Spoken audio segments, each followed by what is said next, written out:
इतिहास गवाह है कि ऐसे बड़े मौके आए कि सूबा सरकारां ने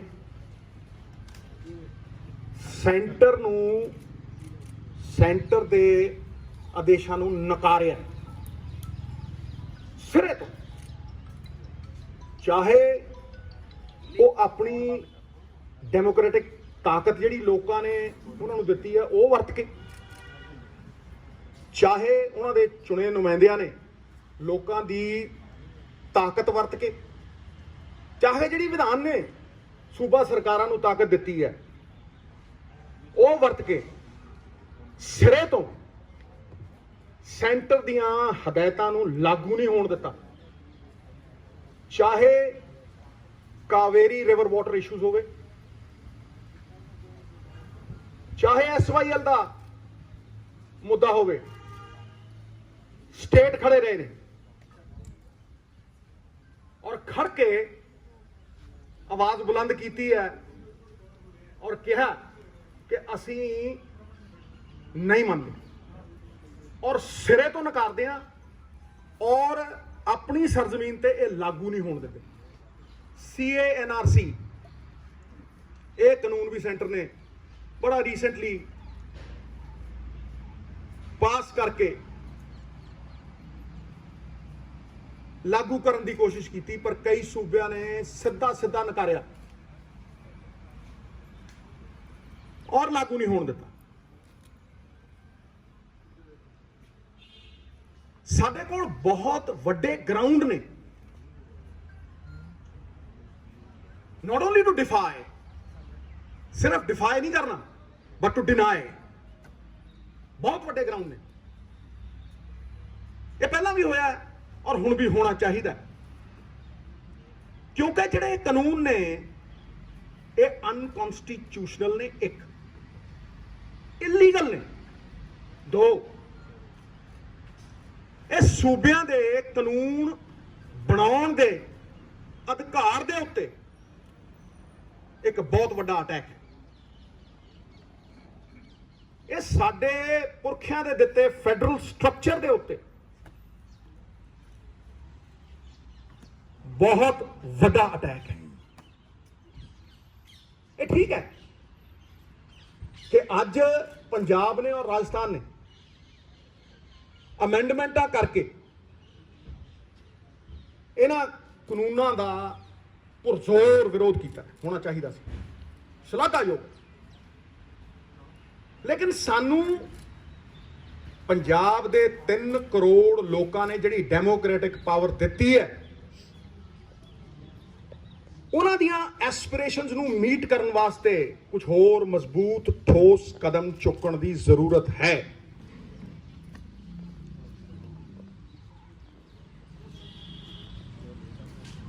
क्योंकि अगर मैं ये देखदा अज इन्हां कानूनां वल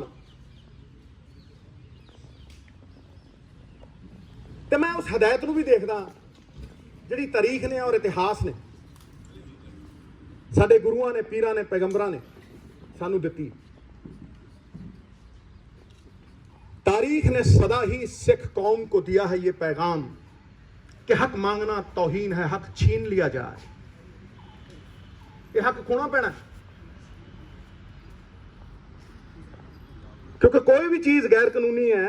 और मैं तुहानू अजे पूरी तरह प्रूव करूंगा कि किस तरह ये तिन्ने काले कानून सूबे के अधिकारां नूं खोंदे है।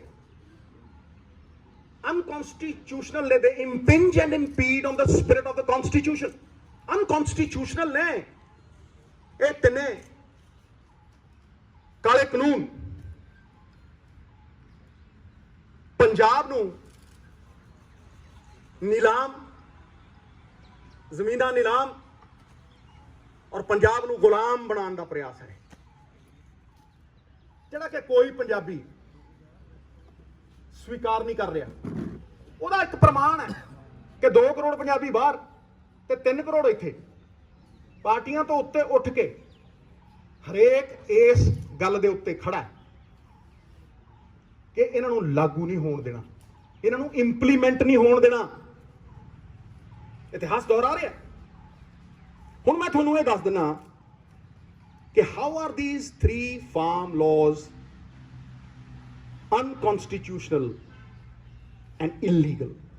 It's very clear.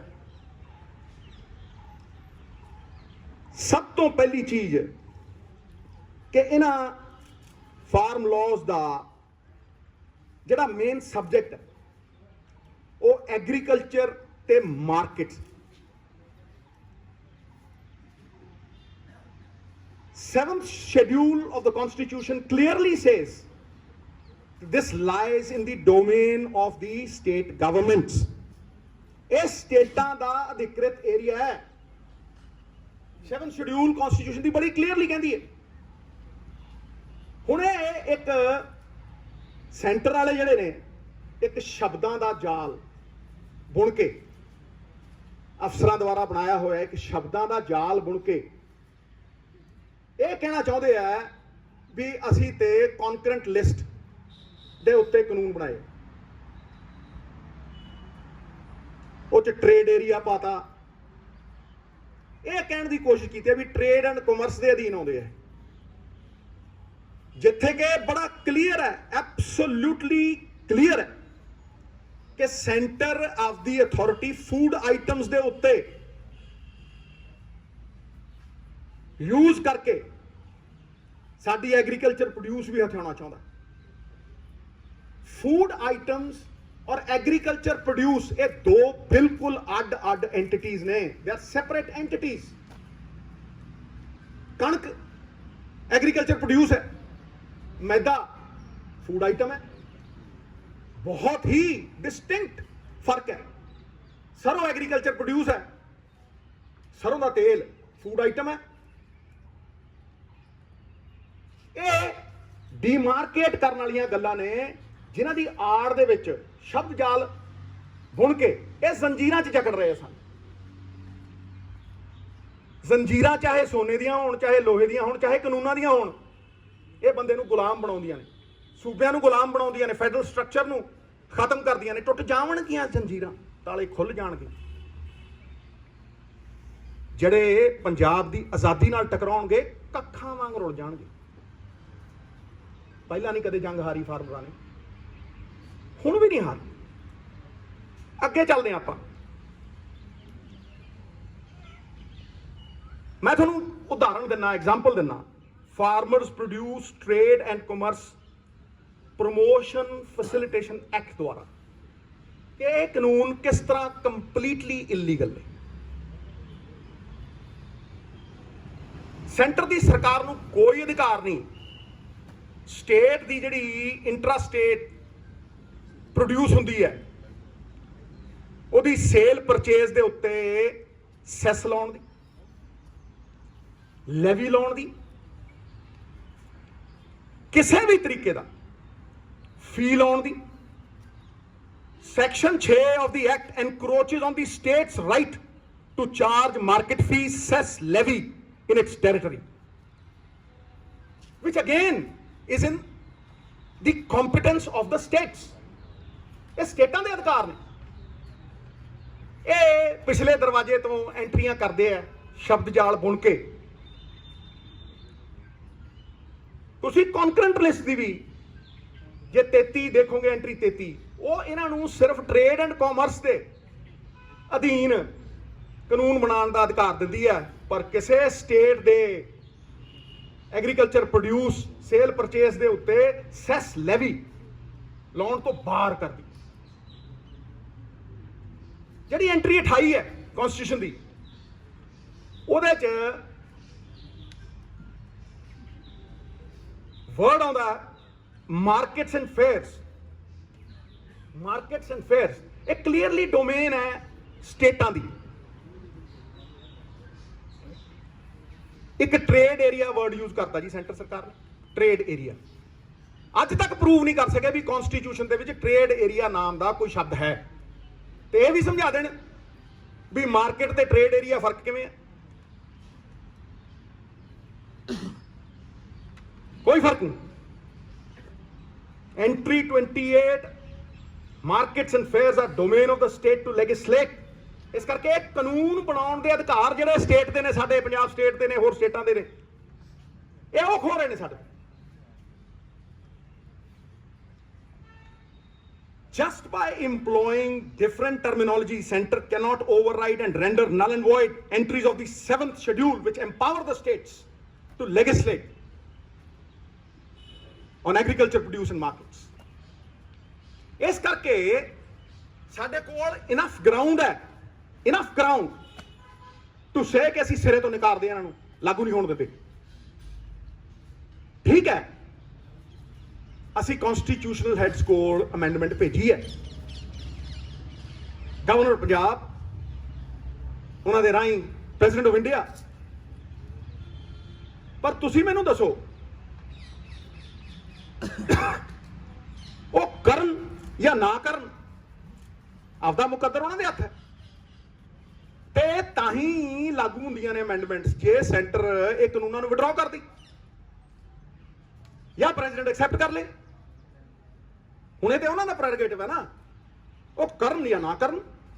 And maybe is not a good situation to be in this situation, ਜਿੱਥੇ ਸਾਡੇ ਸ਼ੇਰਾਂ ਵਰਗੇ ਪੰਜਾਬੀ ਸ਼ਹਾਦਤਾਂ ਦੇ ਰਹੇ ਨੇ और सड़कों के उत्ते जिनके मत से बनती हैं सरकारें, वो दर दर भटक रहे सड़कों पे बेचारे। गलत है। और सानू इन्हां ग्राउंड्स दे उत्ते उच्ची सुच्ची आवाज दे नाल नकार देना चाहिए और कह देना चाहिए कि असी अपना डेमोक्रेटिक राइट जिहड़ा सानू लोकां ने दिता है इलैक्शन जिता के, विधानिक हक, उन्होंने इस्तेमाल करके इनू अगे ले जाके नकारदे हां, सिरे तो नकारदे हां।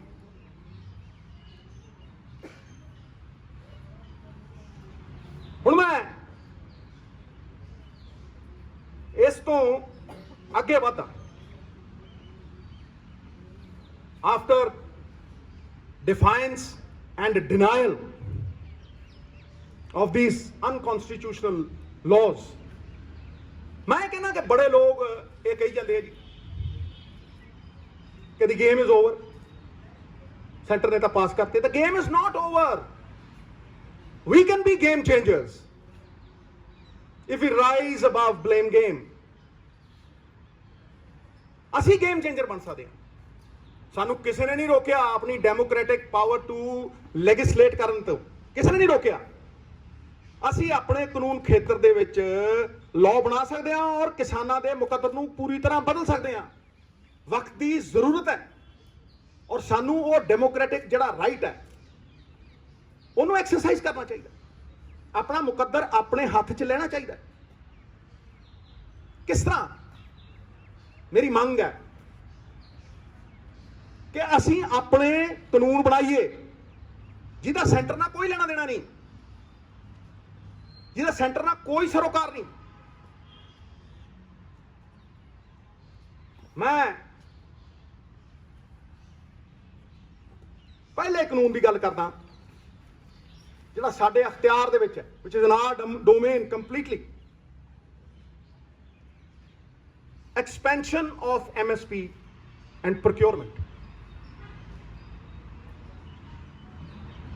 ਅਸੀਂ सिर्फ कणक और झोने दे प्रोक्योरमेंट चों निकलीए, किस तरह किसान नूं होर फसलों के उत्ते MSP दईए ताकि असी डाइवर्सिफिकेशन कर सकीए।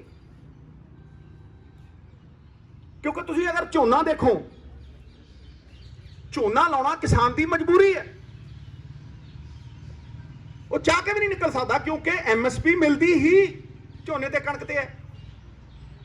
लिख देंदे आ मक्की, लिख देंदे आ गन्ना, लिख देंदे आ सारा कुछ, लिखते हैं 1600, मिलती 700 नहीं, 600 च भी चुकी नहीं गई।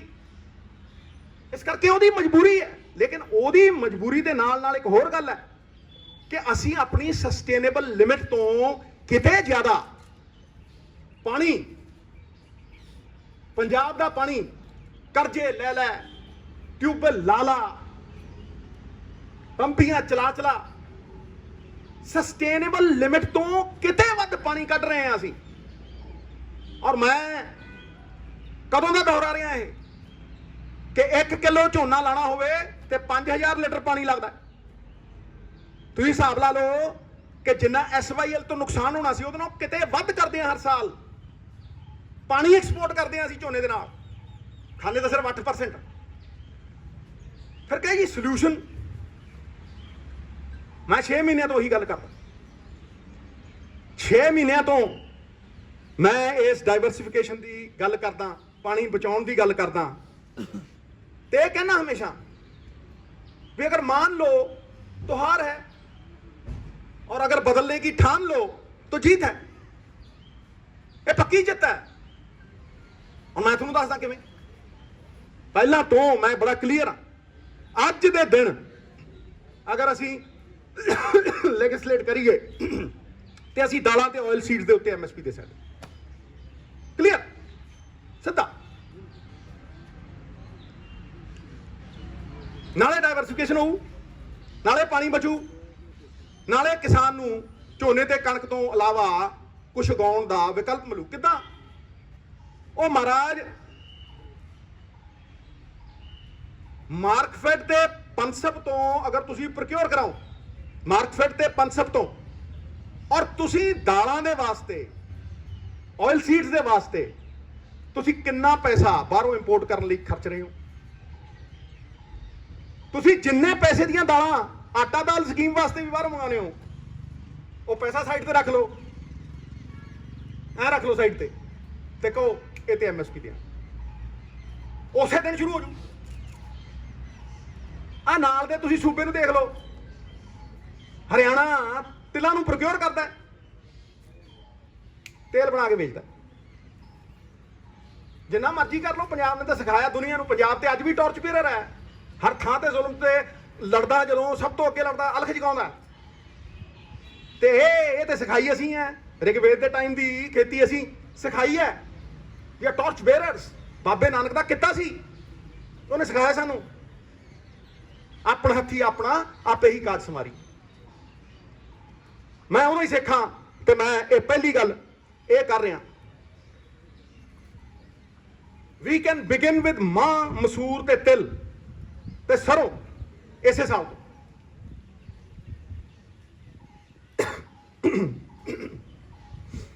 सितंबर दे विच मैं सब्जियां की गल की सी,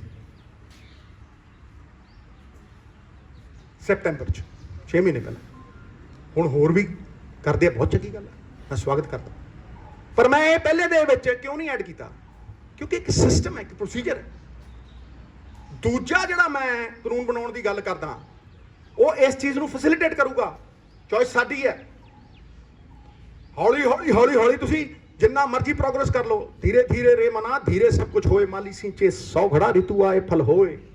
क्यों कहना कि फार्मरां नूं तुसीं होल्डिंग कैपेसिटी दिओ, give them holding capacity through storage infrastructure. 5-5 पिंडां दे विच एक कोल्ड स्टोरेज बनाओ, किन्ना क पैसा लगदा भाई? हैं किन्ना क पैसा लगदा? क्योंकि जिद्दण तुसीं उहनूं ये स्टोरेज की कैपेसिटी दोगे, होल्डिंग कैपेसिटी दोगे, वो बारगेनिंग कैपेसिटी आपे आ जाए। वो खड़ा होकर कहूगा ट्रेडर नूं भी आ भाई इन्ने दा दूं। पेरिशेबल कमोडिटीज ने ये, वो को स्टोरेज कैपेसिटी नहीं है, दवे सरकार है, क्यों नहीं दे सकती? तो फिर तुसीं जे तुसीं अनाज वास्ते वेयर हाउस पूरे प्रॉपर, दालां मैं क्यों कहा? क्योंकि साढ़े को वेयर हाउस है ने, जिवें कणक स्टोर करते हैं उदा असीं दालां स्टोर कर सकते हैं। पर जे तुसीं सब्जियां स्टोर करनियां ने, तुहानूं कोल्ड स्टोरेज चाहिए। जदों मैं ਅੰਮ੍ਰਿਤਸਰ ਦਾ MP ਹੁੰਦਾ ਸੀਗਾ ਤੇ ਰੌਲਾ ਪਾ ਕੇ ਉਦੋਂ ਫਲਾਈਟਾਂ ਸ਼ੁਰੂ ਕਰਾਈਆਂ ਸੀਗੀਆਂ ਤੇ ਇੱਥੋਂ ਬਰਮਿੰਗਮ ਤੇ ਟੋਰਾਂਟੋ ਜਾਂਦੀਆਂ ਹੁੰਦੀਆਂ ਸਬਜ਼ੀਆਂ 10-10 ਗੁਣਾ ਵੇਚਦੀਆਂ ਹੁੰਦੀਆਂ ਸੀਗੀਆਂ। ਹੁਣ ਖਾਂਦੇ ਆ ਉਹ ਬਰਸਲ ਸਪਰਾਊਟ। ਕਿਉਂ ਖਾਣ ਬਈ? ਸਾਡੀ ਗੋਭੀ ਕਿਉਂ ਨਾ ਖਾਣ, ਸਾਡੀਆਂ ਸਬਜ਼ੀਆਂ ਕਿਉਂ ਨਾ ਖਾਣ? ਪਰ ਉਹ ਤਾਂ ਹੀ ਹੈ ਕਿ ਜੇ ਤੁਸੀਂ ਉਹਨਾਂ ਨੂੰ ਅਲਾਉ ਕਰੋਗੇ, ਤੁਸੀਂ ਉਹਨਾਂ ਨੂੰ ਫੈਸਿਲਿਟੇਟ ਕਰੋਗੇ। ਕਿਸਾਨ ਤੇ ਆਰਗੈਨਿਕ खेती भी कर रहे हैं, कोई बात फड़े ਬਾਂਹ ਫੜੇ। ਮੈਂ ਤੇ ਜਰੀਏ ਦੱਸਦਾ ਨਾਲ। ਕਿਸੇ ਵੀ ਇਹ ਅੰਬਾਨੀ ਅਡਾਨੀ ਦੀ ਤਾਕਤ ਕੀ ਹੈ ਜਰਾ ਸੋਚੋ। ਉਹਦੀ ਤਾਕਤ ਇਹੀ ਹੈ ਵੀ ਉਹ ਪੋਲਾ ਜਿਹਾ ਲੈਂਦਾ ਮਾਲ। ਹੁਣ ਤੇ ਉਹਨੂੰ ਲਾਇਸੈਂਸ ਦੇਤਾ ਵੀ ਭਾਈ ਤੂੰ 50 ਗੁਣੇ ਵੇਚ ਤੇ 100 ਗੁਣਾ ਵੇਚ। ਉਹ ਰੱਖ ਲੈਂਦਾ ਕਿ ਨਹੀਂ ਰੱਖਦਾ। ਫਿਰ ਉਹ ਜੋ ਜੀ ਕਰਦਾ ਮਨਮਾਨੀ ਕਰਦਾ। ਤੇ ਭਾਈ ਸਰਕਾਰ ਬਾਂਹ ਕਿਉਂ ਨਾ ਫੜੇ ਕਿਸਾਨ ਦੀ? ਫਿਰ ਉਹ ਕਿਉਂ ਸੜਕ ਤੇ ਜਾਊ? ਤੀਜੀ ਗੱਲ ਜਿਹੜੀ ਮੈਂ ਕਹਿ ਰਿਹਾ ਔਰ ਇਹਦੇ ਵਿੱਚ ਹੀ ਸਾਰਾ ਕੁਝ ਆਊ, ਉਹ ਹੈਗੀ ਕੋਆਪਰੇਟਿਵ। ਸਾਨੂੰ ਆਪਣਾ ਕੋਆਪਰੇਟਿਵ ਦਾ ਕਾਨੂੰਨ ਅਮੈਂਡ ਕਰਨਾ ਪੈਣਾ। ਵੇਖੋ ਕੋਆਪਰੇਟਿਵ ਨੂੰ ਰਜਿਸਟਰ ਕਦੋਂ ਕਰਨਾ, ਉਹਨੂੰ ਚਲਾਉਣਾ ਕਿਵੇਂ, ਉਹਦੀ ਮੈਨੇਜਮੈਂਟ ਇਹ ਕਿਸਾਨ ਦੇ ਹੱਥ 'ਚ ਹੋਣੀ ਚਾਹੀਦੀ। ਅੱਜ ਅਫਸਰਾਂ ਦੇ ਹੱਥ 'ਚ। ਹੁਣ ਉਹੀ ਤੁਸੀਂ ਘੁੰਡੀਆਂ ਜਿਹੀਆਂ ਪਵਾ ਲਓ ਅਫਸਰ ਤੋਂ ਕਿਸੇ ਤੋਂ ਤੇ ਕਹੋ ਜੀ ਅਸੀਂ ਕਿਸਾਨ ਲਈ ਕੋਆਪਰੇਟਿਵ ਬਣਾਤੇ, ਤੇ ਗਲਤ ਹੈ। ਤੁਹਾਨੂੰ ਕੋਈ ਮਿਹਨਤ ਕਰਨ ਦੀ ਲੋੜ ਨਹੀਂ, ਕੋਈ ਇਹੋ ਜਿਹਾ ਕਾਨੂੰਨ ਬਣਾਉਣ ਦੀ ਲੋੜ ਨਹੀਂ। ਮੈਂ ਤੁਹਾਨੂੰ ਕਹਿ ਰਿਹਾ ਕਿ ਪਲੈਨਿੰਗ ਕਮਿਸ਼ਨ ਨੇ ਕੋਆਪਰੇਟਿਵ ਐਕਟ 1991 ਬਣਾਇਆ ਹੋਇਆ। ਕੁਛ ਕਰਨ ਦੀ ਲੋੜ ਨਹੀਂ। ਉਹ ਅਧਿਕ੍ਰਿਤ ਕਰਦਾ ਹੈ, ਅਧਿਕਾਰ ਦਿੰਦਾ ਉਹ ਕਿਸਾਨ ਨੂੰ ਵੀ ਉਹ ਆਪ ਰਜਿਸਟ੍ਰੇਸ਼ਨ ਕਰਾਏ। ਹੁਣ ਤੇ ਉਹ ਗੁਲਾਮ ਹੈ ਰਜਿਸਟਰਾਰ ਕੋਆਪਰੇਟਿਵ ਸੁਸਾਇਟੀ ਦਾ। ਜਦ ਜੀ ਕਰੇ ਕੱਟ ਦੇ, ਜਦ ਜੀ ਕਰੇ ਬਣਾ ਦੇ। ਇਹ ਬਣਾਓ ਨਾ। ਵੀ ਹੈਵ ਟੂ ਸੀ ਕਿ ਅਸੀਂ ਫਾਰਮੈਲਿਟੀ ਕਰਨੀ ਹੈ ਕਿ ਗਰਾਊਂਡ ਰਿਐਲਿਟੀ। ਇਹ ਪਤਾ ਲੱਗੇ ਨਾ ਕਿਸਾਨ ਨੂੰ। ਜਿੱਦਣ ਤੁਸੀਂ ਇਹ ਅਧਿਕਾਰ ਦਿਓਗੇ ਕਿ ਉਹ ਆਪਣੇ ਕੋਆਪਰੇਟਿਵ ਬਣਾ ਕੇ ਉਹਨੇ ਰਜਿਸਟ੍ਰੇਸ਼ਨ ਕਰ ਸਕਦਾ ਹੈ, ਉਹਨਾਂ ਦੀ ਮੈਨੇਜਮੈਂਟ ਕਰ ਸਕਦਾ ਹੈ, ਤੇ ਤੁਸੀਂ ਉਹਨੂੰ ਕਲੈਕਟਿਵ ਸਟਰੈਂਥ ਦਿਓਗੇ। ਇਕੱਠੇ ਹੋ ਕੇ ਸਾਰੇ ਕਿਸਾਨ ਉਸੇ ਦਿਨ ਪ੍ਰੋਡਿਊਸਰ ਤੋਂ ਇਹ ਤੈਅ ਕਰਨ ਲੱਗ ਜਾਣਗੇ ਵੀ ਅਸੀਂ ਕੀ ਕੀਮਤ ਲੈਣੀ ਹੈ ਇਕੱਠੇ ਹੋ ਕੇ ਉਸੇ ਦਿਨ। ਮੈਨੂੰ ਇੱਕ ਬੰਦਾ ਦੱਸ ਦਿਓ ਇਸ ਧਰਤੀ ਦੇ ਉੱਤੇ ਜਿਹੜਾ ਆਪਦੀ ਚੀਜ਼ ਦੀ ਪ੍ਰਾਈਸ ਆਪ ਨਾ ਤੈਅ ਕਰਦਾ ਹੋਵੇ। ਮੈਨੂੰ ਇੱਕ ਬੰਦਾ ਦੱਸ ਦਿਓ। ਤੁਸੀਂ ਜਾਓ ਦੁਕਾਨ ਦੇ ਉੱਤੇ, ਟੁੱਥਪੇਸਟ ਦੀ ਪ੍ਰਾਈਸ ਇੰਨੀ ਹੈ ਜੀ, ਇਹਦੇ ਤੇ ਇੰਨਾ ਟੈਕਸ ਹੈ, ਲੈਣੀ ਲਾਓ ਨਹੀਂ ਜਾਓ। ਤੇਲ ਤੇ ਇੰਨੀ ਹੈ, ਇੰਨਾ ਲੈਣਾ ਲਾਓ ਨਹੀਂ ਜਾਓ। ਗੱਡੀ ਵੇਚਣੀ ਹੈ, ਇੰਨੇ ਦਊਂ, ਇੰਨੇ ਲੈਣੇ ਆ, ਦੇਣੇ ਦੇ ਨਹੀਂ ਜਾ। ਸਵਾਏ ਕਿਸਾਨ ਦੇ। ਕਿਸਾਨ ਪਰਚੂਨ ਤੋਂ ਖਰੀਦਦਾ ਤੇ ਹੋਲਸੇਲ 'ਚ ਵੇਚਦਾ। ਹੀ is the only person who buys in retail and sells in wholesale। ਕਿਉਂ? ਕਿਉਂਕਿ ਉਹਦੇ ਕੋਲ ਪੈਰਿਸ਼ੇਬਲ ਕਮੋਡਿਟੀ ਹੈ। ਉਹ ਇੱਕ ਦਿਨ ਨਹੀਂ ਰੱਖ ਸਕਦਾ। ਉਹਨੂੰ ਕਿਹਾ ਜਾਂਦਾ ਦੇਣੀ ਹੈ ਦੇ, ਨਹੀਂ ਨਾ ਉਹ ਕਿੱਦਾਂ ਰੱਖ ਲੂ। ਮੈਂ ਤੁਹਾਨੂੰ ਐਗਜ਼ਾਮਪਲ ਦਿੰਦਾ ਮਹਾਰਾਜ। ਇਹ ਸਾਰਿਆਂ ਨੂੰ ਇੱਕ ਇੱਕ ਬੰਦੇ ਨੂੰ ਸਮਝ ਆਊ। ਜਦੋਂ ਸੀਜ਼ਨ ਹੁੰਦਾ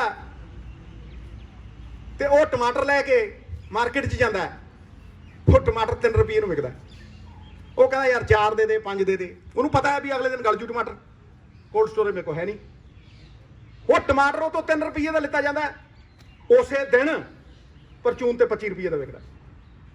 ਤੇ ਜੇ ਮਹੀਨੇ ਇੱਕ ਬਾਅਦ ਜਾਂ ਡੇਢ ਬਾਅਦ ਜਾਂ 2 ਬਾਅਦ ਉਹਨੇ ਟਮਾਟਰ ਲੈਣਾ ਹੋਏ, ਉਹ ਪਰਚੂਨ ਦੀ ਦੁਕਾਨ ਤੋਂ 65 ਦਾ ਖਰੀਦਦਾ। ਆਪਦਾ ਹੀ 3 ਰੁਪਏ ਦਾ ਟਮਾਟਰ ਉਹ 65 ਦਾ ਖਰੀਦਦਾ। ਇਹਨੂੰ ਕੌਣ ਇਨਸਾਫ ਕਹੂ?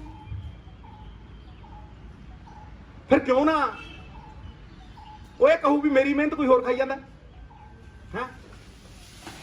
ਜੇ ਤੁਸੀਂ ਕੋਈ ਗੱਲ ਨਹੀਂ, ਆਪਣਾ ਤੇ ਨਹੀਂ ਕਰਦਾ ਫਿਰ ਨਾ ਕਰ, ਆਪਾਂ ਚੰਗਾ ਕੰਮ ਕਰੇ ਕਿ ਗ੍ਰੀਨ ਸਾਹਿਬ। ਤੁਸੀਂ ਅਡਾਨੀ ਨੂੰ ਸਟੋਰੇਜ ਦਿੰਦੇ ਹੋ ਸੈਂਟਰ ਦੀ ਜ਼ਮੀਨ ਦੇ ਉੱਤੇ। ਮਿੱਤਰੋ, ਸੈਂਟਰ ਦੀ ਜ਼ਮੀਨ ਦੇ ਉੱਤੇ ਅਗੇ ਕੀ ਕਿ ਜਦੋਂ FCI ਡਿਸਬੈਂਡ ਹੋ ਜੂਗੀ, ਕਰਜ਼ਾ ਉਹਦੇ ਤੇ ਆਪ ਚੜਾਇਆ, ਕਿ ਜਦੋਂ FCI ਖਤਮ ਹੋ ਜੂ, ਹਾਂਜੀ, ਤੇ FCI ਖਤਮ ਹੋਣ ਤੋਂ ਪਹਿਲਾਂ ਹੀ ਅਡਾਨੀ ਸਾਹਿਬ ਉਹਦੇ ਤੇ ਸਾਈਲੋ ਬਣਾ ਰਹੇ ਆ। ਉਹਨਾਂ ਦੀ ਜ਼ਮੀਨ 'ਚ ਉਹਨਾਂ ਦੀ ਬਣਾਈ ਫਿਰਦੇ ਆ। 12 ਲੱਖ ਮੀਟ੍ਰਿਕ ਟਨ ਦੀ ਸਟੋਰੇਜ ਦੇਈ ਫਿਰਦੇ ਆ। ਹੁਣ ਕਹਿੰਦੇ 3 ਸਾਲਾਂ 'ਚ 25 ਲੱਖ ਮੀਟ੍ਰਿਕ ਟਨ ਕਰ ਇਹ ਸਟੋਰੇਜ। ਤੇ ਦੇਖੋ ਤੁਸੀਂ ਸਟੋਰੇਜ ਤੇ ਕੀ ਕਹਿੰਦੇ। ਸਟੋਰੇਜ ਤੇ ਕਹਿੰਦੇ ਆ ਅਡਾਨੀ ਸਾਹਿਬ ਤੁਸੀਂ 5% ਸਟੋਰੇਜ ਕਰੋਗੇ, ਅਸੀਂ ਪੈਸੇ ਤੁਹਾਨੂੰ 100 ਦੇ ਦਿਆਂ। ਵਾਹ, ਮੈਕਸਿਮਮ ਸਪੋਰਟ ਪ੍ਰਾਈਸ ਤੇ। ਬੱਲੇ ਉਹ ਬੱਲੇ, ਗੰਨੇ ਚੂਪਣ ਨੂੰ ਬਾਂਦਰੀ, ਡੰਡੇ ਖਾਣ ਨੂੰ ਰਿਚ ਹੈ। ਪੂਰੀ ਸਟੋਰੇਜ ਤੁਹਾਨੂੰ 5% ਤੁਸੀਂ ਸਟੋਰੇਜ ਕਰੋਗੇ, 100 ਦੇਾਂਗੇ ਤੁਹਾਨੂੰ। 5% ਤੁਹਾਡੀ ਸਟੋਰੇਜ ਹੋਊਗੀ, ਤੁਹਾਨੂੰ 100 ਦੇਵਾਂਗੇ, ਤੇ ਕਿਸਾਨ ਨੂੰ ਕਹਿੰਦੇ ਤੈਨੂੰ ਮਿਨੀਮਮ ਸਪੋਰਟ ਪ੍ਰਾਈਸ ਨਹੀਂ ਦੇਵਾਂਗੇ। ਕੀ ਕਹਾਂ? ਹਾਂਜੀ, ਤੁਹਾਨੂੰ ਮੈਕਸਿਮਮ ਸਪੋਰਟ ਪ੍ਰਾਈਸ ਦੇਵਾਂਗੇ, ਕਿਸਾਨ ਨੂੰ ਅਸੀਂ ਮਿਨੀਮਮ ਸਪੋਰਟ ਪ੍ਰਾਈਸ ਨਹੀਂ ਦਿੰਦੇ। ਜਿੱਦਣ ਤੁਸੀਂ ਇਹ ਕਰੋਗੇ, ਉਹ ਆਪਣੀ ਫਸਲ ਦਾ ਸਹੀ ਵਾਜਬ ਦਾਮ ਤੈਅ ਕਰਨ ਵਾਲਾ ਹੋ ਜਾਊਗਾ। ਪ੍ਰੋਡਿਊਸਰ ਦੇ ਨਾਲ ਉਹ ਬਾਰਗੇਨ ਕਰੂਗਾ ਵੀ ਹਾਂ ਅਸੀਂ ਇੰਨੇ ਤੇ ਦੇਵਾਂਗੇ ਜਿੱਦਣ ਤੁਸੀਂ ਇਹ ਕੋਆਪਰੇਟਿਵ ਬਣਾ।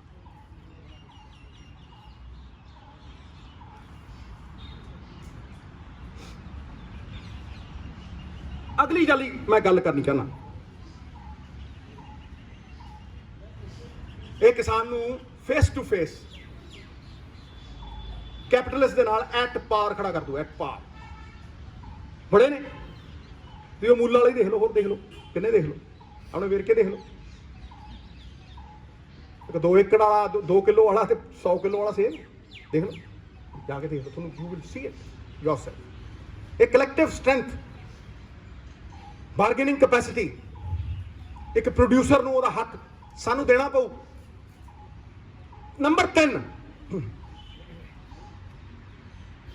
ਨੰਬਰ 4 ਹੀ ਹੋ ਗਿਆ, ਕੋਆਪਰੇਟਿਵ ਹੋ ਗਏ। ਫਿਰ ਇਹ ਨੰਬਰ 4 ਐਗਰੀਕਲਚਰ ਲੇਬਰ।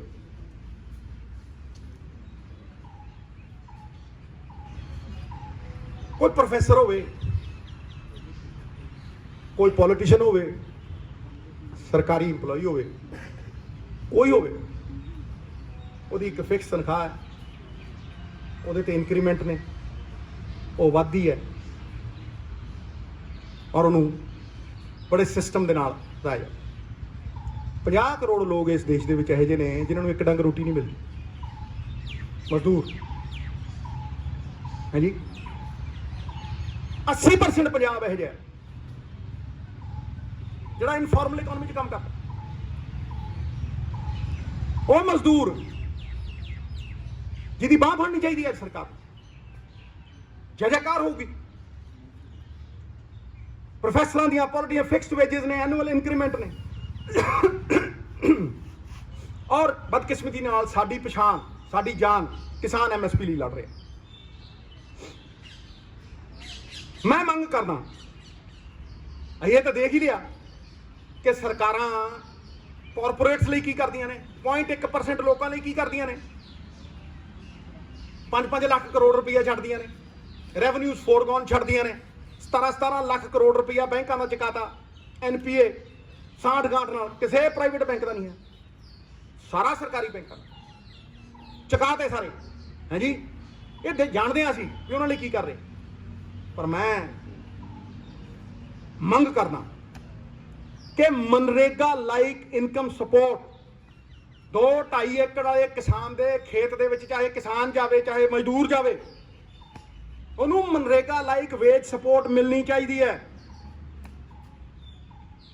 ਮੈਂ ਮੰਡੀ ਗਿਆ, ਸਬਜ਼ੀ ਮੰਡੀ, ਮੈਂ ਧਰਾ ਦੀ ਗੱਲ ਕਰਦਾ, ਮੰਡੀ ਗਿਆ ਮੈਂ, ਉੱਥੇ ਮੰਡੀ ਇੱਕ ਮਜ਼ਦੂਰ ਨਾਲ ਮੈਂ ਗੱਲ ਕੀਤੀ। ਮੈਂ ਕਿਹਾ ਭਾਈ ਤੇਰੀ ਕਿੰਨੀ ਦਿਹਾੜੀ ਹੈ?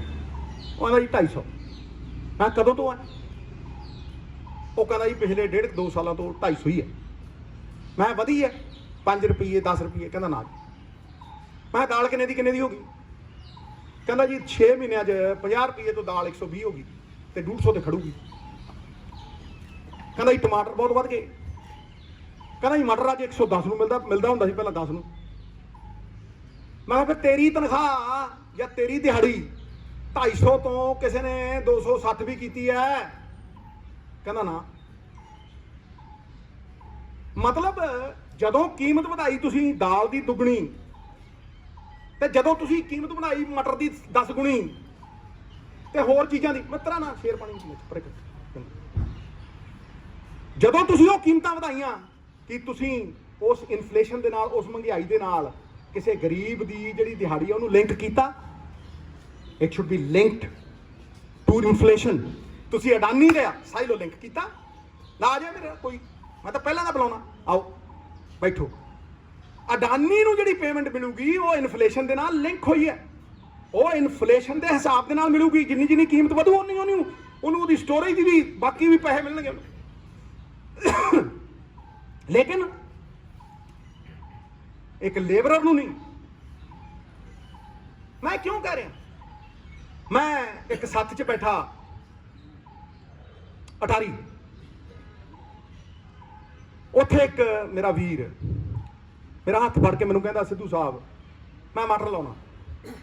ਕਹਿੰਦਾ ਜੇ 2 ਰੁਪਏ ਮਟਰ ਦੀ ਲਵਾਈ ਹੈ ਤੇ ਲੇਬਰ ਵੀ ਮੈਨੂੰ 2 ਦੇਣੀ ਚਾਹੀਦੀ, ਮੈਨੂੰ ਬਚਦਾ ਹੀ ਕੁਛ। ਜਦੋਂ ਤੁਸੀਂ ਖੇਤ 'ਚ ਜਾਂਦੀ ਉਹਦੀ ਲੇਬਰ ਨੂੰ ਵੇਜ ਸਪੋਰਟ ਦਿਓਗੇ ਤਾਂ ਤੁਸੀਂ ਕਿਸਾਨ ਦਾ ਬੋਝਾ ਘੱਟ ਕਰ ਦਿਓਗੇ, ਖਤਮ ਕਰ ਦਿਓਗੇ। ਜਿਹੜੇ 2 ਰੁਪਏ ਉਹ ਦਿੰਦਾ ਲੇਬਰ ਨੂੰ, ਜਦੋਂ ਸਰਕਾਰ ਇਨਫਲੇਸ਼ਨ ਦੇ ਨਾਲ ਲਿੰਕ ਕਰਕੇ ਬਕਾਇਆ ਪੇ ਕਰੂਗੀ ਤੇ ਬੱਲੇ ਬੱਲੇ ਹੋਊ, ਨਾਲੇ ਗਰੀਬ ਦੀ ਨਾਲੇ ਕਿਸਾਨ ਦੀ, ਛੋਟੇ ਦੀ। ਸੁਣ ਲਓ, ਇਕਨੋਮਿਕਲੀ ਜਿਹੜੇ 2.5 ਏਕੜ ਵਾਲੇ ਨੇ, 4 ਏਕੜ ਵਾਲੇ ਨੇ, ਮੈਂ ਤਾਂ ਕਹਿੰਦਾ 5 ਏਕੜ ਵਾਲਿਆਂ ਨੂੰ ਦਿਓ। ਵੈਸੇ ਵੀ ਤੁਸੀਂ ਸਨਮਾਨ ਪਤਾ ਹੀ ਦੇ ਦਿਓ ਉਹਨੂੰ, ਕਿਉਂਕਿ ਉਹ ਖੇਤ 'ਚ ਮਿੱਟੀ ਨਾਲ ਮਿੱਟੀ ਹੋ ਰਿਹਾ। ਡਿਮਾਂਡ ਡਰਿਵਨ ਹੈ ਮਨਰੇਗਾ, ਹਾਂਜੀ। ਸੈਂਸੈਕਸ ਹੋਇਆ ਪਿਛਲਾ 2011 ਦਾ, ਇਹ 10 ਸਾਲ ਪਹਿਲਾਂ ਹੋਇਆ ਜਿਹੜਾ, ਹਾਂਜੀ। ਉਹ 'ਚ ਦਲਿਤ ਵੀਰ ਪੰਜਾਬ ਦੇ ਵਿੱਚ 32% ਸੀ। ਅੱਜ 10 ਸਾਲ ਬਾਅਦ ਲਾ ਲਓ 35% ਪੱਕੇ ਨੇ। 35-36% ਦਲਿਤ ਵੀਰਾਂ ਕੋਲ 2% ਜ਼ਮੀਨ ਹੈ, ਚਾਹੇ ਰਹਿਣ ਨੂੰ ਹੋਵੇ ਚਾਹੇ ਵਾਹਣ ਨੂੰ। 35% ਦਲਿਤ ਵੀਰਾਂ ਦੀ ਆਬਾਦੀ ਕੋਲ ਸਿਰਫ 2%, ਹਾਂਜੀ। ਉਹਨਾਂ ਦੀ ਬਾਂਹ ਫੜੋ ਨਾ, ਉਹ ਲੇਬਰ ਕਰਦੇ। ਦੇਖ ਲਓ ਜਾ ਕੇ, ਸਵੇਰੇ ਲੇਬਰ ਚੌਂਕ ਖੜ ਜਾਓ, ਉੱਥੇ ਨਹੀਂ ਖਾਣਾ ਜਿਹੜਾ ਕਿਸਾਨ ਦਾ। ਹੋਰ ਛੱਡੋ, ਅੰਮ੍ਰਿਤਸਰ ਦੀ ਸਬਜ਼ੀ ਮੰਡੀ ਸਭ ਤੋਂ ਵੱਡੀ ਹੈ, ਉੱਥੇ ਜਾ ਕੇ ਪਤਾ ਕਰ ਲਓ ਵੀ ਜੋ ਸਿੱਧੂ ਕਹਿੰਦਾ ਸਹੀ ਹੈ, 250 ਤੋਂ ਵਧੀ ਹੈ। ਇਹ 4 ਚੀਜ਼ਾਂ ਸਾਡੇ ਹੱਥ ਨੇ, ਕਿਸੇ ਸੈਂਟਰ ਵਾਲੇ ਵੱਲ ਨਹੀਂ ਦੇਖਣਾ। ਇਹਨਾਂ ਵੱਲ ਕਿਉਂ ਵੇਖਦੇ ਹਾਂ ਅਸੀਂ? ਕਿਉਂ ਅਸੀਂ ਆਪਦਾ ਨਾ ਮੁਕੱਦਰ ਇਹਨਾਂ ਦੇ ਹੱਥ ਦੇਈਏ, ਹਾਂਜੀ। ਇਹ ਆਜ਼ਾਦੀ ਸਾਨੂੰ ਸ਼ਹੀਦ ਆਜ਼ਮ ਭਗਤ ਸਿੰਘ ਨੇ ਦਿੱਤੀ। ਸਭ ਤੋਂ ਵੱਧ ਖੂਨ ਡੋਲਿਆ ਪੰਜਾਬੀਆਂ ਨੇ, ਸਭ ਤੋਂ ਵੱਧ ਬਲੀਦਾਨ ਨੇ, ਸਭ ਤੋਂ ਵੱਧ ਅਨਾਜ ਪ੍ਰੋਡਿਊਸ ਕੀਤਾ 2% ਨੇ। ਸਾਡੀ ਜਦੋਂ ਲੋੜ ਸੀ ਉਦੋਂ ਤਰਲੇ ਮਿੰਨਤਾਂ, ਹੁਣ ਯੂਜ਼ ਐਂਡ ਥਰੋ, ਮਤਲਬ ਨਿਕਲ ਗਿਆ ਹੈ ਤਾਂ ਪਹਿਚਾਨਤੇ ਨਹੀਂ। ਮੈਂ ਅਖੀਰ ਦੇ ਵਿੱਚ ਇਹ ਟਿਕਾ ਕੇ ਕਹਿਣਾ,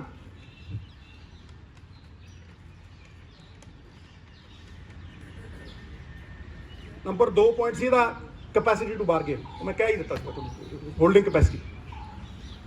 ਮੈਂ ਐਂਡ ਕਰਦਾ, ਆਪਣਾ ਪ੍ਰਣ ਕਰਦਾ, ਹਰ ਪੰਜਾਬੀ ਕਰੀ ਬੈਠਾ ਕਿ ਪ੍ਰਣ ਕਰਦੇ ਆ ਆਜ਼ਾਦੀ ਦੀ ਸ਼ਾਮ ਨਹੀਂ ਹੋਣ ਦਿਆਂਗੇ।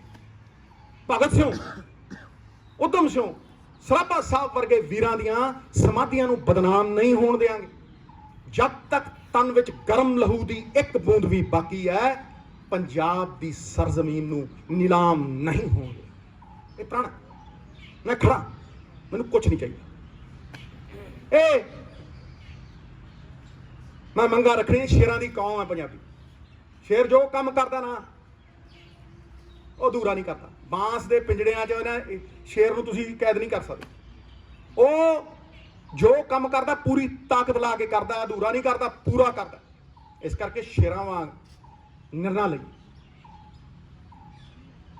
ਔਰ ਇਸ ਕਾਲੇ ਕਾਨੂੰਨਾਂ ਦੀ ਕੈਦ ਦੇ ਵਿੱਚੋਂ ਆਜ਼ਾਦ ਹੋਈਏ। ਸਾਨੂੰ ਹੱਕ ਦਿੱਤੇ ਹੈ, ਜਮਹੂਰੀਅਤ ਦੇ ਹੱਕ, ਲੋਕਤੰਤਰਿਕ ਹੱਕ ਦਿੱਤੇ ਆ ਸਾਨੂੰ। ਪੰਜਾਬ ਦੇ ਲੋਕਾਂ ਨੇ ਆਸ ਦੇ ਨਾਲ ਦੇਖਦੇ ਆ, ਉਮੀਦ ਦੇ ਨਾਲ ਦੇਖਦੇ ਆ, ਵਿਸ਼ਵਾਸ ਦੇ ਨਾਲ ਦੇਖਦੇ ਆ। ਔਰ ਮੈਨੂੰ ਆਸ ਹੈ ਕਿ ਅਸੀਂ ਜਿਨ੍ਹਾਂ ਨੂੰ ਜਿਤਾਇਆ ਆਸਾਂ ਦੇ ਨਾਲ, ਉਹਨਾਂ ਦੀ ਪਿੱਠ ਨਹੀਂ ਲੱਗੀ। ਬੋਲੇ ਸੋ ਨਿਹਾਲ, ਸਤਿ ਸ੍ਰੀ ਅਕਾਲ, ਥੈਂਕ ਯੂ ਵੈਰੀ ਮਚ, ਬਹੁਤ ਬਹੁਤ ਸ਼ੁਕਰੀਆ। ਆਪਣੀ ਸਰਕਾਰ ਨੂੰ ਦੇਖੋ ਸਰ, ਪਹਿਲੀ ਗੱਲ ਤੇ ਐਤਕੀ CLP ਹੋਈ ਨਹੀਂ ਸੀ। ਮੈਂ ਤੇ ਬੈਠਾ ਹੀ ਹਾਂ, ਜਦੋਂ ਬੁਲਾਉਂਦੇ ਆ ਮੈਂ ਹਮੇਸ਼ਾ ਹੀ ਜਾਂਦਾ। ਮੇਰੇ ਤੇ ਪ੍ਰਪੋਜ਼ਲ ਬੰਦ ਕਮਰਿਆਂ 'ਚ ਵੀ ਨੇ, ਖੁੱਲੇ ਆਮ ਵੀ ਨੇ, ਹਰ ਥਾਂ ਤੇ ਦਿੱਤੇ ਆ। ਭਾਵੇਂ ਮਤਲਬ ਤੁਸੀਂ ਹੁਣ ਗੱਲ ਨੂੰ ਘੁਮਾਈਓ ਨਾ, ਕਿਸੇ ਹੋਰ ਪਾਸੇ ਨਾਲ ਜਾਈਏ। ਦੇਖੋ ਮੈਂ ਤੇ ਪ੍ਰਪੋਜ਼ਲ, ਚਾਹੇ ਮਾਈਨਿੰਗ ਹੋਵੇ, ਚਾਹੇ ਕੋਈ ਪ੍ਰਪੋਜ਼ਲ, ਮੈਂ ਤਾਂ ਮੈਨੂੰ ਲੱਗਦਾ 100 ਪ੍ਰਪੋਜ਼ਲ ਦਿੱਤੇ। ਦੇਖੋ ਜਿਨ੍ਹਾਂ ਨੇ ਨਿਰਣੇ ਲੈਣੇ ਆ, ਮੇਰੀ ਦੇਖੋ ਅਸੀਂ ਤੇ ਮੰਗ ਹੀ ਕਰ ਸਕਦੇ ਆ, ਹਰੇਕ ਪੋਲੀਟੀਸ਼ੀਅਨ ਮੰਗ ਕਰਦਾ ਹੈ, ਕੋਈ ਚਿੱਠੀ ਲੈਂਦਾ, ਕੋਈ ਕੁਛ ਕਰਦਾ ਹੈ। ਇਸ ਕਰਕੇ ਅਸੀਂ ਵੀ ਨੀਵੇਂ ਹੋ ਕੇ ਨਿਮਾਣੇ ਹੋ ਕੇ ਮੰਗ ਕਰਦੇ ਹਾਂ। ਸਰ ਇਹਦਾ ਕੋਈ ਬਲੂਪ੍ਰਿੰਟ ਦਿੱਤਾ ਤੁਸੀਂ ਡਾਇਵਰਸਿਫਿਕੇਸ਼ਨ ਦਾ ਕੋਈ? ਮਹਾਰਾਜ ਮੈਂ ਹਰ ਬਲੂਪ੍ਰਿੰਟ ਦਿੱਤਾ, ਤੁਸੀਂ ਮੇਰੇ ਚੈਨਲ ਦੇ ਉੱਤੇ ਦੇਖ ਲਓ, ਹਰ ਥਾਂ ਤੇ ਚੱਲਦਾ ਉਹ। ਇਹ ਸਰ ਪੰਜਾਬ 'ਚ ਕਿਹੜੇ ਜ਼ਿਲ੍ਹੇ ਤੋਂ ਸ਼ੁਰੂ ਕਰਨਾ? ਮੇਰੀ ਗੱਲ ਨੂੰ ਸੁਣੋ, ਮੇਰੀ ਬੜੇ ਧਿਆਨ ਨਾਲ ਗੱਲ ਨੂੰ ਸੁਣੋ। ਹਰੇਕ ਚੀਜ਼ ਮੈਂ ਨਹੀਂ ਕਰੀ ਜਾਂਦੀ। ਇੱਕ ਗੱਲ ਨੂੰ ਸਮਝੋ ਕਿ ਜਦ ਤੱਕ ਸਰਕਾਰ ਇਹਦੇ 'ਚ ਇੰਟਰਸਟ ਦਿਖਾਊਗੀ, ਮੈਨੂੰ ਕਹਿਣਗੇ ਮੈਂ ਪਟਾਕ ਦੇਣੇ ਦੇ ਦੂੰ, ਔਰ ਕੋਈ ਉਹਨੂੰ ਚੈਲੰਜ ਕਰ ਦੂਗਾ ਤਾਂ ਮੈਨੂੰ ਕਹਿ ਦਿਓ। ਮੈਨੂੰ ਦੇਖੋ, ਇੱਕ ਗੱਲ ਨੂੰ ਸਮਝ ਲਓ, ਇਹ ਤੇ ਮੈਂ ਸੁਝਾਅ ਵੀ ਦੇ ਰਿਹਾ, ਮੰਗ ਵੀ ਕਰ ਰਿਹਾ, ਔਰ ਇਹਨੂੰ ਆਪਾਂ ਕਿਸੇ ਹੋਰ ਪਾਸੇ ਨਾ ਲਿਜਾਈਏ। ਜੋ ਮੈਂ ਕਿਹਾ ਉਹਦੇ ਤੇ ਖੜੀਏ। ਇਸੇ ਕਰਕੇ ਮੈਂ ਸਵਾਲਾਂ ਦੇ ਜਵਾਬ ਦੇਣ ਤੋਂ ਕਰਾਉਣਾ, ਕਿਉਂਕਿ ਮੈਂ ਆਪਣੇ YouTube ਚੈਨਲ ਦੇ ਉੱਤੇ ਇਹ ਗੱਲਾਂ ਅੱਜ ਦੀਆਂ ਨਹੀਂ ਕਰਦਾ। ਇਹ ਸਤੰਬਰ 'ਚ ਕਿਹਾ ਸੀ ਮੈਂ। ਸਬਜ਼ੀਆਂ, ਸਟੋਰੇਜ ਕੈਪੈਸਿਟੀ, ਐਗਰੀਕਲਚਰ ਤੇ ਕੀ ਕਹਿਣਾ ਚਾਹੀਦਾ, ਸਭ ਕੁਝ ਆਨਲਾਈਨ ਔਨ ਰਿਕਾਰਡ ਪਿਆ। ਸਿੱਧੂ ਸਾਹਿਬ ਔਨ ਰਿਕਾਰਡ ਖੇਤੀਬਾੜੀ ਨੀਤੀ ਬਣਾਈ ਸੀ 3 ਸਾਲ ਪਹਿਲਾਂ, ਉਹਦਾ ਖਰੜਾ ਹਜੇ ਤੱਕ ਨਹੀਂ ਦਿਖਾਇਆ ਵੀ ਕੀ ਬਣਾਇਆ। ਦੇਖੋ ਭਾਜੀ, ਅਸੀਂ ਦੇਖੋ ਮੇਰੀ ਗੱਲ ਨੂੰ ਸੁਣੋ, ਅਸੀਂ ਇੱਕ ਦਾਇਰੇ 'ਚ ਬੰਨੇ ਹੋਏ ਹਾਂ, ਅਨੁਸ਼ਾਸਨ 'ਚ ਬੰਨੇ ਹੋਏ ਹਾਂ। ਜਿਹੜਾ ਹੱਕ ਕਮੇਟੀ ਦੀ ਰਿਪੋਰਟ, ਮੈਂ ਚੇਅਰਮੈਨ ਸੀ, ਨਾਲ ਮਨਪ੍ਰੀਤ ਭਾਜੀ ਸੀ, 2-3 ਵਜ਼ੀਰ ਸੀ, ਪੂਰੀ ਦਿੱਤੀ ਹੋਈ ਹੈ। ਹੁਣ ਤੁਹਾਡੇ ਥਰੂ ਤੁਹਾਨੂੰ ਦੇ ਸਕਦਾ ਮੈਂ। ਸਰਕਾਰ ਨੇ ਤਾਂ ਦੇਖੋ ਇਹ ਗੱਲ ਮੈਂ ਇਹਦਾ ਜਵਾਬ ਨਹੀਂ ਦੇਣਾ ਚਾਹੁੰਦਾ, ਕਿਉਂਕਿ ਫਿਰ ਤੁਸੀਂ ਦਿੱਲੀ ਦੀਆਂ ਗਰੂਹਾਂ ਤੇ ਕਿਸਾਨਾਂ ਨੂੰ ਬੈਠਣ ਬੜੇ ਦਿਨ ਹੋ ਗਏ। ਕੇਂਦਰ ਦੀ ਸਰਕਾਰ ਦੀ ਮਨਸ਼ਾ ਕੀ ਲੱਗਦੀ ਹੈ? ਕੇਂਦਰ ਦੀ ਸਰਕਾਰ ਦੀ ਮਨਸ਼ਾ ਦੱਸੀ ਨਹੀਂ ਮਿੱਤਰ। ਇਹ ਮਤਲਬ ਕੀ ਕਰ ਰਹੇ ਹੈ? ਇਹ 90% ਲੋਕਾਂ ਨੂੰ ਮਾਰ ਕੇ ਕਿ ਲੜਾਈ, ਮੈਂ ਪਹਿਲੇ ਦਿਨ ਕਿਹਾ ਸੀ ਉੱਥੇ ਮਾਲੋਵਾਲ ਕਿਹਾ ਸੀਗਾ, ਇਹ ਲੜਾਈ ਕਿਤੇ ਇਕੱਲੇ ਕਿਸਾਨ ਦੀ ਹੈ। ਕਿਸਾਨ ਤੇ ਟਾਰਚ ਬੇਰਰ ਹੈ। ਇਹ ਲੜਾਈ ਤੇ ਸਾਰੇ ਹਿੰਦੁਸਤਾਨ ਦੀ। ਇਹਦੇ 0.1% ਲੋਕਾਂ ਨੂੰ ਤੁਸੀਂ ਦੇਖੋ ਰਿਟੇਲ ਅੰਬਾਨੀ ਨੂੰ ਦੇਤੀ। ਸਾਰੀ ਸਟੋਰੇਜ ਵਾਢਿਓਂ ਲੈ ਕੇ ਐਂਡ ਤੱਕ ਸਾਰੀ ਦੀ ਸਾਰੀ ਸਟੋਰੇਜ ਸਟੇਟਾਂ ਦੀ ਐਫਸੀ ਮਾਰਤੀ। ਸਾਰੇ ਸਰਕਾਰੀ ਅਦਾਰੇ ਮਾਰ ਕੇ ਦੇਈ ਜਾਂਦੇ। ਸਰ ਭਾਜੀ ਤੁਹਾਨੂੰ ਲੱਗਦਾ ਕਰਦੇ ਰਹੇ ट्वीट करते रहे कि जंग में बादशाह की जान को खतरा ना हो, उसे जंग नहीं राजनीति कहते हैं। जंग के लिए तो बादशाह को नहीं। ਤੂੰ ਜਾਨੀ ਜਾਣਾ, ਤੂੰ ਸਮਝ। ਭਾਜੀ thank you very much, god bless.